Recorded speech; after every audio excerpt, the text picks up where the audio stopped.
Sejumlah daerah kaji kenaikan pajak bumi dan bangunan. Namun Wali Kota Palembang Ratu Dewa pastikan penghapusan PBB hingga Rp300.000 tetap dilanjutkan sesuai Perwali 2019. Untuk PBB di bawah Rp500.000, masih dikonsultasikan ke APH dan BPKP. Ratu Dewa menekankan, kebijakan ini harus tepat sasaran bagi warga kurang mampu. Soal pajak ya, Pak.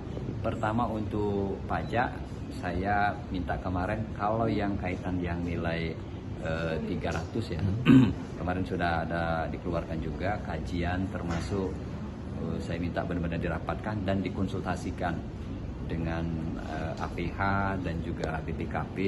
Untuk 300 tetap kita mengacu kepada yang terdahulu. Tetapi penekanan saya bahwa kita ingin 300 itu nilainya benar-benar tepat sasaran, benar-benar orang yang tidak mampu.